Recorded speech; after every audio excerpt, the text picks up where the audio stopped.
Mungkin kamu melakukan banyak hal, mungkin kamu melakukan banyak prestasi, tetapi ketika kamu melakukan satu hal ini, melupakan satu hal ini, kamu seperti nggak punya apa-apa. La ilaha illallah itu harus mengejawantah. Mengejawantahnya bukan hanya di dalam lisan, harus mengejawantah di dalam daging dan darah kita. Lalu mengejawantah dalam setiap perilaku kita, mengejawantah di dalam pikiran dan perasaan kita. Sesuatu yang tidak boleh dilupakan itu apa sih? Ya sebenarnya kalau mau diringkas itu sebenarnya itu godaan di level ala ilmu thariqah. Nanti di ilmu makrifat, nah yang ini sebenarnya yang paling banyak tergoda kan kita di situ. Sudah ibadahnya bagus banget. Jadi makanya semuanya itu harus gini, harus mengalir akhirnya menuju di dalam samudra tauhid. Kebanyakan kita terjebak di dalam alat memang. Terjebak di kendaraan, terjebak goleki kendaraan. Tapi di dalam perjalanan malah sholat ini menjauhkan kita dari Allah. Loh memang bisa-bisa.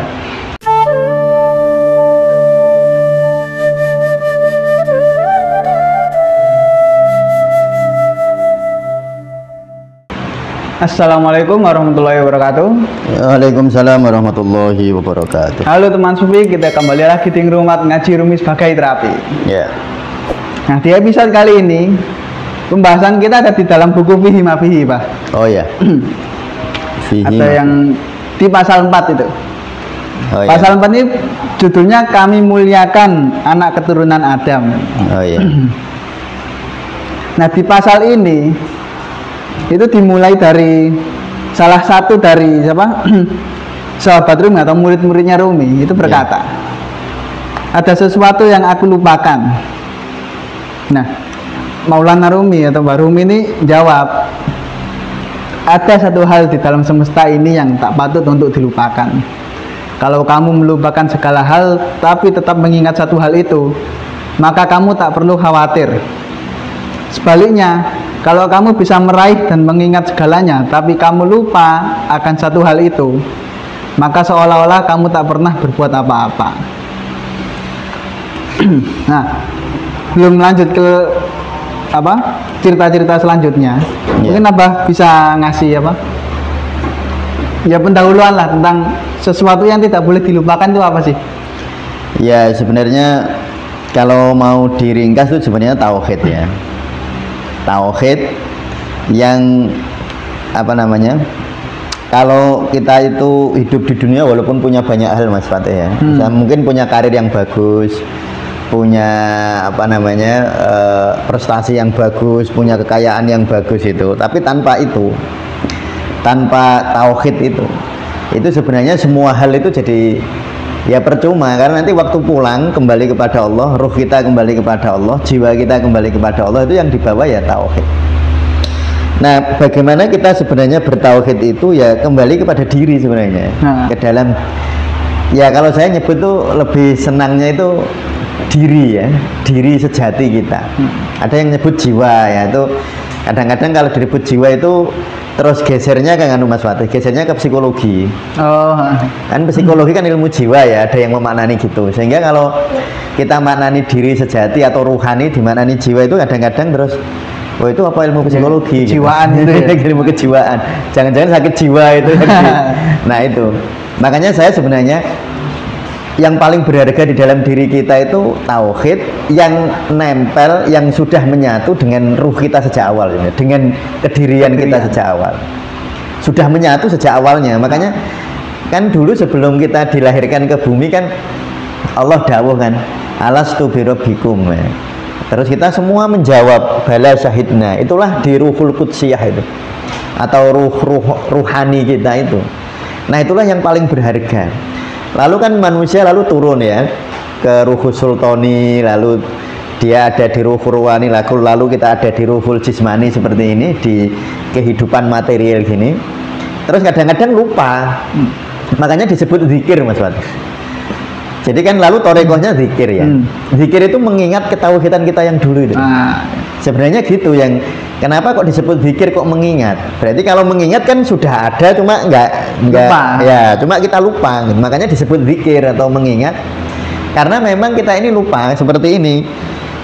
Yang ada apa muridnya Al-Rumi nyeletuk lah, saya melupakan sesuatu. Kalau Rumi bilang ibaratnya beginilah, ya nek lupa yang lain nggak apa-apa, jangan lupa tauhid, atau jangan lupa diri sebenarnya. Jangan lupa sejatimu itu. Iya, jangan lupa diri sejatimu, karena diri sejatimu itu bertauhid itu. Nah itu. Nah kalau kamu lupa itu ya semua hal percuma sebenarnya. Mas Fatih mau nanti karirnya bagus, punya istri cantik, ya, punya apa namanya prestasi yang mungkin membuat orang terkagum-kagum. Tapi kalau nggak ada itu, nanti seperti itu. Coba dilanjutkan itu ya. Kalau kamu itu tuh Mas, diibarat-ibarat seperti raja yang mengirim, ya coba dibaca. Mengirimmu ke sebuah desa untuk melaksanakan tugas tertentu.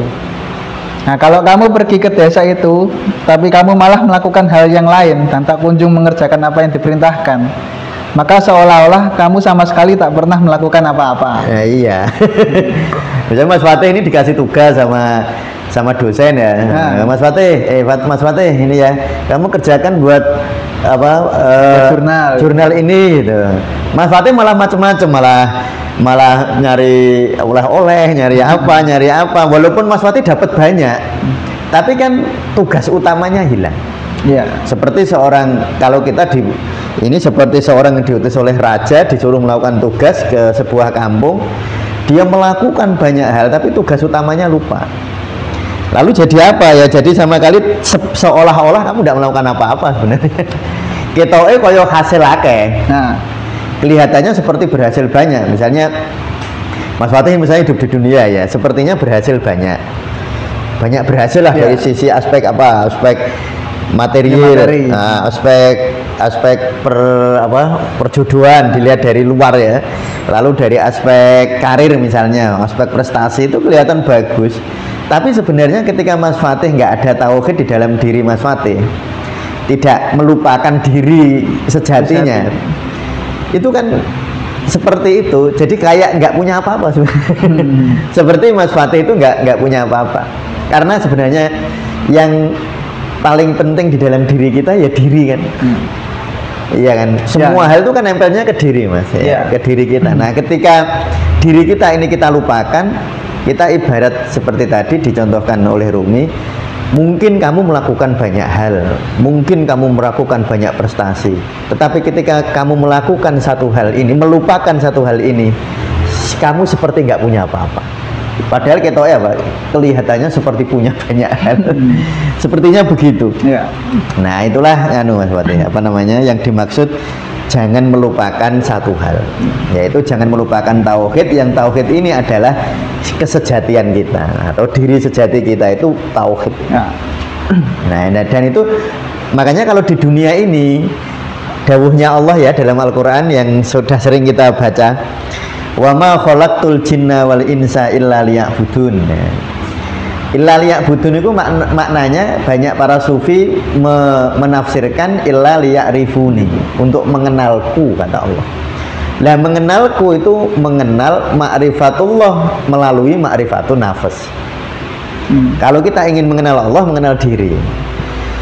Jadi tugas utamanya ketika kita ini ya, kita ini kan berada di bumi sekarang ini, mungkin dikasih waktu beda-beda, ada yang 70 tahun, ada yang 80 tahun, dikasih waktu beda-beda seperti ini. Sebenarnya torekohnya itu mengenal diri.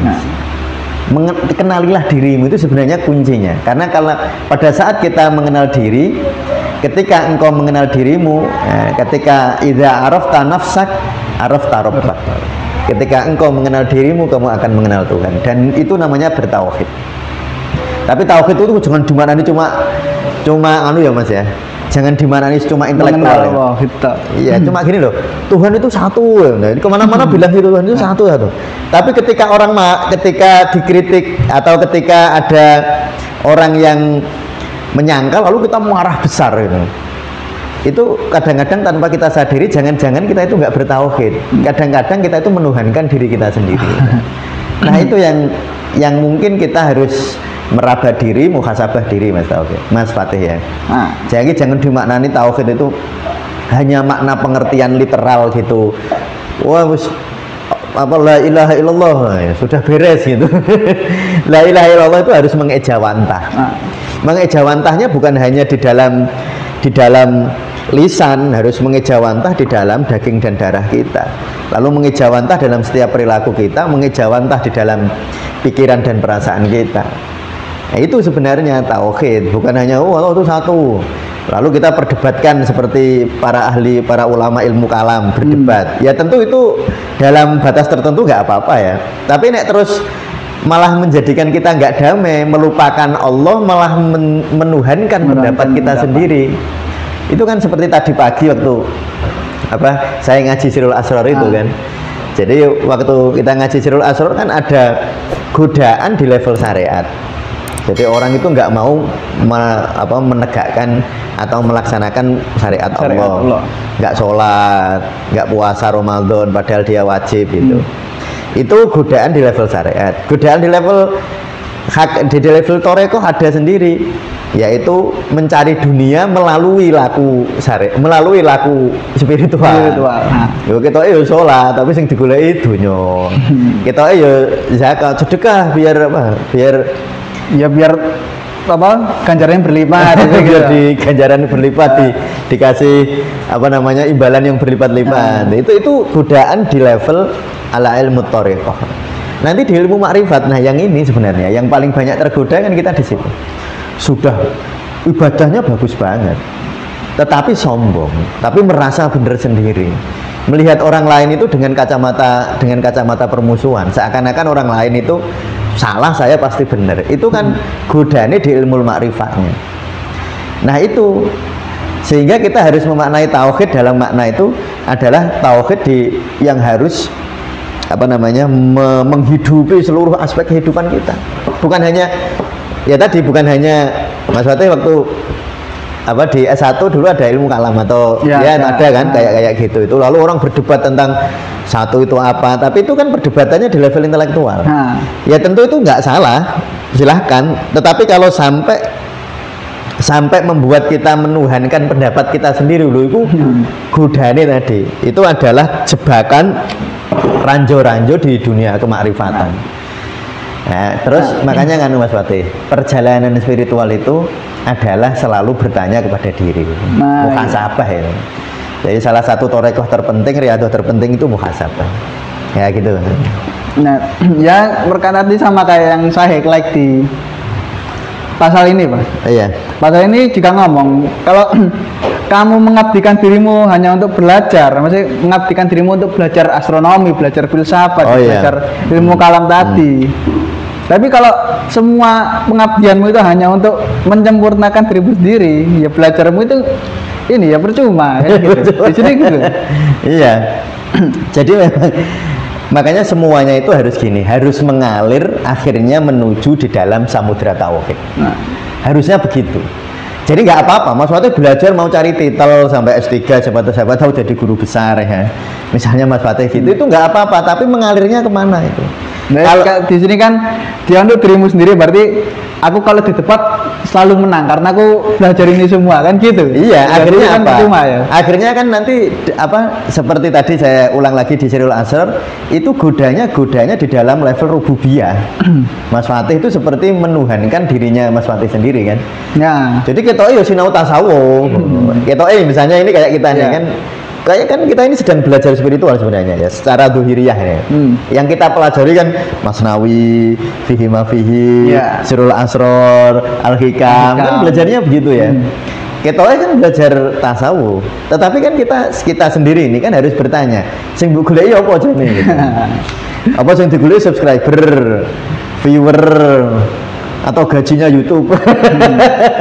Kalau itu tujuan akhirnya, ya berarti seperti nggak melakukan apa-apa. Ya seperti kamu telah melakukan banyak hal, tapi sebenarnya kamu nggak melakukan apa-apa.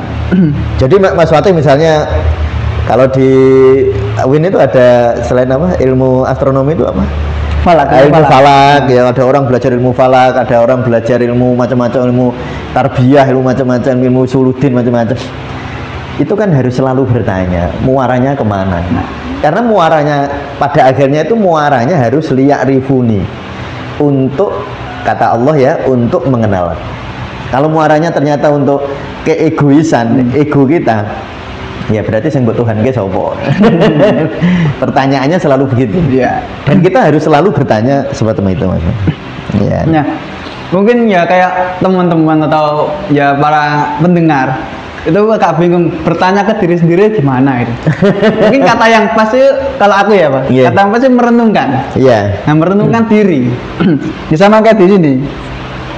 Rumi juga nulis, ketika kalian merenungkan hal-hal ini dengan baik-baik, kalian akan dapati bahwa asal segala sesuatu adalah diri kalian sendiri. Berarti asal segala sesuatu diri sejati itu ya, tauhidnya itu. Iya, jadi kalau di Al-Qur'an itu ada laha makasabat wa 'alaiha maktasabat. Jadi semuanya itu ya dari diri kita sendiri. La yukallifullahu nafsan illa wusaha, laha makasabat wa 'alaiha maktasabat. La yukallifullahu, manusia itu tidak ditaklif. Ya. Nah, Tidak kalau orang sering maknani tidak diuji. Nafsan loh, nafas itu loh, Mas. Nafas itu kan diri. nah, Illa usaha kecuali sesuai dengan potensinya, sesuai potensinya. Nalaha maka sabat wa 'alaiha maktasabat. Kalau ono barang apa ya dari dirinya sendiri. Kalau dari ada barang buruk ya dari dirinya sendiri.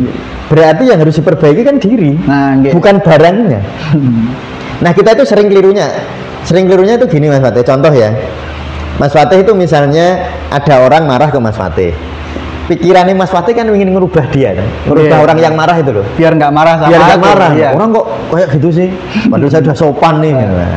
Atau Mas Fatih ini buat podcast ini. Padahal buat podcast saya ya baik-baik saja. Delala ada yang kritik ini di komentar. Saya ada yang kritik gitu. Nah, Mas Fatih terus Mas Fatih terus fokusnya ya gimana ya cara agar Balas dia komentarnya ini. Iya. Membela diriku membela sendiri, dirinya ya? sendiri. Berarti Mas Fatih itu Tuhannya dia apa Allah lah? Pertanyaannya gitu. Iya. Pertanyaannya begitu.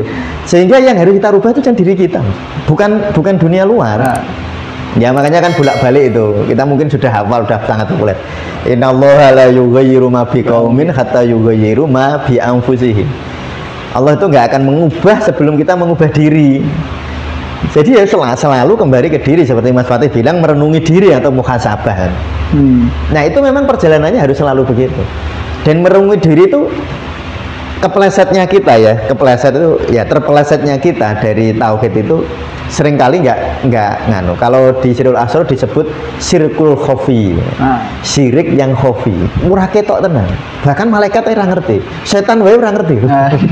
Dari syirik khofi itu karena saking halusin, saking halusnya itu kadang-kadang kita nggak terasa sehingga setiap sholat itu terus kita diingatkan. Setiap sholat yang selalu diingatkan. Napa inna sholati wa nusuki wa mahyaya wa mamati lillahi rabbil alamin. Harus diingatkan begitu. Terus ngucap iyyaka na'budu wa iyyaka nasta'in kan maknanya hanya. Iyyaka na'budu wa iyyaka nasta'in itu kan maknanya hanya kepadamu. Nah, hanya terus kita ini terus tidak ini melupakan hal yang paling prinsipil itu. Nah, melupakan hal yang paling pokok, yaitu hanya menghanyakan Allah itu. Hanya Allah lah. Itu kita sering lupa la ilaha illallah itu. Nah, itu wis padha karo enggak melakukan apa-apa. Padha karo enggak melakukan apa-apa. Yang syirik khofi tadi. Iya, sirkul khofi. Syirik yang khofi, syirik yang tidak kelihatan. Nah, itu namanya dan itu terjadinya sangat lembut, bahkan kayak gini loh Mas, kayak gini nih, kan kita ngobrol nih. Iya. Ini kalau saya Mas Fatih ini nggak waspada, ini nanti ada ya, misalnya saya ngomong kayak gini, ya saya kan ngomong nih, lalu ada muncul rasa kehebatan diri, kan muncul kadang-kadang ya. Nah, ini harus segera tersadari. Oh iya, ternyata aku bisa ngono. Lalu diakui di hadapan Allah. Rumusnya ngaku, Mas. Jadi setelah tersadar lalu diakui. Nggih ya Allah, saya akui saya masih sombong. Saya ini podcast ini masih nyari subscriber, saya ini podcast ini masih nyari viewer, saya ini podcast itu mau nyari apa? eksistensi. Atau nyari apa namanya? Nyari adsense atau mencari pengakuan orang lain, mencari ini kan masih begitu. Lah diakui aja. Tapi ngakunya jangan di depan manusia. Kalau ngaku di depan manusia nanti ada ini, ada godaan baru mas. Merasa bisa mengaku loh. Bisa ngakunya di hadapan Allah saja. Mengakunya di hadapan Allah ya saya aku. Jadi muhasabah lalu iktiraf. Muhasabah terus kita memahami atau mengakui tentang seringnya kita terpeleset dari tauhid itu. Nanti kan terus ditulungi Gusti Allah. Nah, gitu. Nah itu. Ya itu ya. Nah, mungkin itu ya sama kayak, ya nggak tahu ya, sama kayak ceritanya yang di sini. Ya. Lagi-lagi Rumi menukil cerita Laila Majnun, Pak. Oh iya toh. Ha. Iya, gimana nih? Di sini ketika Majnun itu berkendara pakai unta mau ke rumah Laila. Berkendara pakai unta. Pakai unta. Pakai Ya? unta. Nah, ketika berkendara ya, ketika menuju rumah Laila, Majnun ini sudah terbayang ketika nanti aku bertemu Laila bagaimana. Sampai dia melupakan diri dan untanya sendiri ya. Melupakan diri dan untanya. Nah, dalam perjalanan itu ternyata Majnun itu malah semakin jauh dari rumah Laila. Dan lama kelamaan Majnun akhirnya sadar. Unta ini bencana buatku, dia bilang gitu. Lalu ada syair, Majnun kan sering membuat syair. Iya. Lalu Majnun bersyair, untaku ingin kembali, sementara aku ingin terus maju. Sungguh aku dan ia sangatlah berbeda. Ada ya mungkin kayak tadi ya yang dicerahin. Ya kita Mas Fatih. Kan sholat itu kan harusnya membawa kita ke Allah. Ya kan sholat itu kan syariat ya. Syariat itu kan apa namanya, syariatnya sholat atau lahiriahnya sholat itu kan tunggangan atau apa namanya, atau kendaraan kan, harusnya kan membawa kepada tujuan kita. Nah iya. Tapi kadang-kadang kita itu lalai bahwa sholat itu menuju Allah, tapi di dalam perjalanan malah sholat ini menjauhkan kita dari Allah. Loh memang bisa-bisa orang sholat itu kalau sombong, habis sholat sombong ya malah jauh dari Allah kan. Makanya kan saya mengulang terus kan, kenapa kalau habis sholat itu lalu ada semacam zikir astagfirullahaladzim, lu baru sholat lu padahal itu, karena itu saking lembutnya tadi. Makanya nek Al-Qur'an kan ada itu, wailul lil musallin alladzina hum an sholatihim sahun lo. Wailul lil musallin lo itu. Ciloko orang sholat. Jadi orang sholat itu bisa ciloko. Orang sholat yang mana yang ciloko? Alladzina hum, bener ya? Kenapa? Wailul lil musallin alladzina hum an sholatihim sahun, yaitu orang yang sahun, yang lupa, yang lalai dari sholatnya. Lalai dari tujuan sholat itu Mas. Kayak Mas Fatih disuruh ke rumah dosen bawa motor malah nganu, kalau motor nggak punya nganu ya, nggak punya keinginan, misalnya bawa kuda gitu. Mas Fatih mau ke rumah siapa bawa kuda, kudanya malah belok cari makanan, dan Mas Fatih lupa diri kan, nggak nyampe itu nanti ke rumah dosen. Jadi selalu ingat ini ya, jadi di awal tadi rumusnya begini, selalu ingat satu hal itu, selalu ingat tauhid. Nanti semua hal harus menuju ke sana. Mas Fatih sholat menuju tauhid, Mas Fatih kuliah menuju tauhid, bahkan nanti Mas Fatih ketika menikah menuju tauhid. Mau apapun harus menuju ke sana. Jangan seperti tadi nasibnya Majnun ya. Makanya Majnun terus marah kepada alatnya ya, marah kepada tunggangannya, marah kepada kendaraannya. Dan memang sering gitu Mas. Itu indah sekali ya kan, puisinya Majnun. Apa tadi puisinya? Untaku ingin kembali, sementara aku ingin terus maju. Nah iya, itu antara kendaraan sama orangnya. Misalnya saya nih, Mas Fatih nyupiri saya gitu ya, nyupir. Mas Fatih punya tujuan, saya punya tujuan. Harusnya tujuan kan hanya satu, tujuannya saya gitu. Misalnya Mas Fatih nanti malam ngaji Telogosari, Mas Fatih nyupiri. Kan nggak boleh Mas Fatih punya tujuan lain selain tujuan paling penting itu. Atau kalau Mas Fatih ingin kemana-mana harus persetujuan saya kan gitu kan. Nah ketika itu ya repot, Mas Fatih malah tujuannya sendiri. Saya yang perlu kok. Nah itu seperti ini ya, itu puisinya perlu di highlight tuh. Jadi ontaku ingin kembali, saya ingin maju ya. Ontanya pengen mundur, Majnunnya atau Kois ya, kan namanya Kois ya. Kois atau Majnun pengen maju. Dan itu sering Mas, memang menurut saya itu sangat indah sekali, karena kebanyakan kita terjebak di dalam alat, memang terjebak di kendaraan, terjebak goleki kendaraan. Misalnya kekayaan itu kan kendaraan harusnya ya menuju Allah, tapi ternyata kekayaan ini menjauhkan kita kepada Allah. Harusnya kepengen merono maju, malah kekayaan pengen mundur. Seperti ontanya Majnun tadi. Makanya kuncinya tadi, woi lali kabeh ora apa-apa. Enggak apa-apa lupa semua, jangan lupa tauhid. Jangan lupakan tauhidnya itu. Ya, tapi sebenarnya wong nek kalau sudah ingat tauhid semuanya jadi indah sih. Malah gak lalen sih malah. Semuanya malah mendekat, Malah mendekat. Malah Iya. menghampiri Malah gitu. menghampiri, malah justru begitu kebaikan-kebaikan akan menghampiri. Ya, saya kira gitu. Oke. Ya mungkin untuk hari ini cukup segitu ya, Pak. Ya, ya. Ya. Jadi teman-teman sufi, jadi selalu ingat bahwa diri kita itu asalnya tauhid. Diri sejati kita itu adalah tauhid tadi, Pak. Iya, betul. Nah, kita jangan sampai melupakan ya apa itu tauhid, karena tauhid nantilah yang menuntun kita menuju ya apa yang kita inginkan lah. Iya. Dan Tapi tetap- kitanya harus hati-hati loh Mas. Yang kita inginkan tuh kita yang rohani loh ya. Nah, kita rohani ya, kita rohani inginkan. Iya, iya. Saya kira gitu ya. Oke. Ya mungkin untuk cukup sekian. Wassalamualaikum warahmatullahi wabarakatuh. Waalaikumsalam warahmatullahi wabarakatuh.